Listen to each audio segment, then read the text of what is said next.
Hey guys, Scott from PlayYourCourt.com, and today we're going to talk about 2 mistakes you might be making on your return of serve.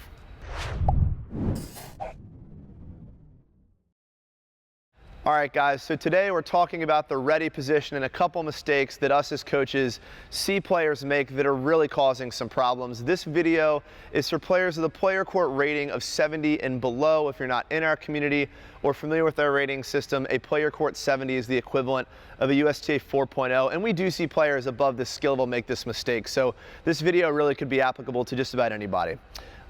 When we talk about return of serve, the very first thing I want to address, because it's the biggest mistake I see, is the grip in the ready position. And we've actually put together a whole nother video on the correct ready position and the correct grip that we want you to have before every single ground stroke. But this content is even more important on the return of serve. So I'm going to quickly cover it now, and if you want more detail, definitely go check out our other video that will give you a little more information here. But what you're looking for when you return serve, the bottom hand of your grip should be whatever grip you use for your forehand ground stroke. I'm not going to get into a debate about what the correct grip is. For me right now, I'm showing a semi-western forehand grip. If I had a semi-western forehand, this is the grip I would be holding on bottom.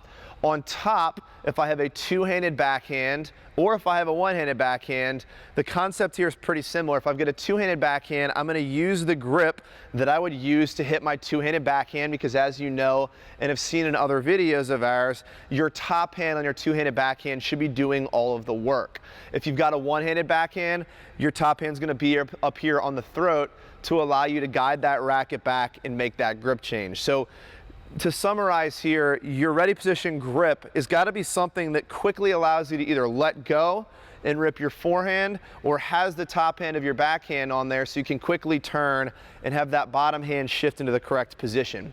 If you're not doing this, you're going to be fumbling around for grips. You might find that you're slicing a lot of backhand returns because you can't quickly get to that two-handed topspin or that one-handed topspin ready position grip. So this is a huge piece and the mistake I see most players make.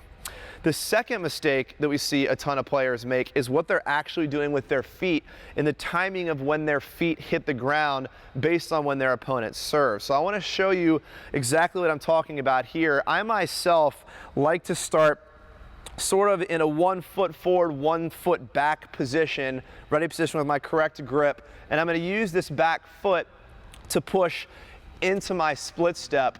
If that's comfortable for you, then I recommend it. Plenty of players will start just in their split step position and split step forward, but regardless of what you do here, what we want you thinking about is your feet need to hit the ground at the exact time your opponent makes contact with the ball, and you need to be leaving quickly from the stance to go meet that return of serve. So if you're doing this wrong, or if you're doing it too early, what you'll feel like is you land and then you're waiting and then returning. Or if you do it too late, what you'll feel like is you're landing and then the ball's already gone past you. So we're going to demo this in a second. I'm going to show you exactly what you're looking for. When your opponent tosses that ball up, if you're doing the one leg forward, one leg back stance, that's a great time to start your push forward and then try and time the contact of their racket with the ball and your feet hitting the ground, and you're going to quickly leave that position, immediately leave that position to go return serve. So let's take a look at what some of these look like right now.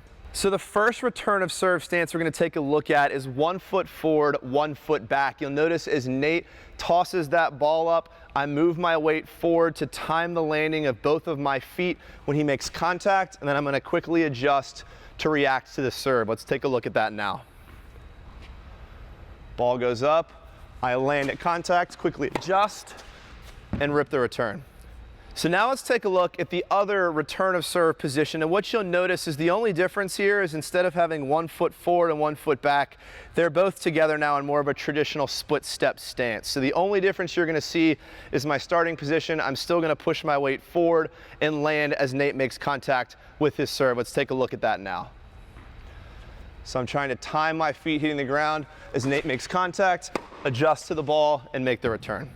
So guys, I hope that helped. In summary here, the 2 big things I want to see you really correct in your game: make sure you've got the correct ready position grip so you can quickly react to that serve and you're not fumbling for your grip, and make sure you've got a definitive routine. Make sure you've decided exactly how you're going to split step, whether you have 1 foot forward, 1 foot back, whether you have even feet, completely up to you, but make sure you're doing the same thing every time and that your feet are hitting the ground as your opponent makes contact with the serve. If you do these 2 things, you'll find that you have a much more successful and consistent return of serve.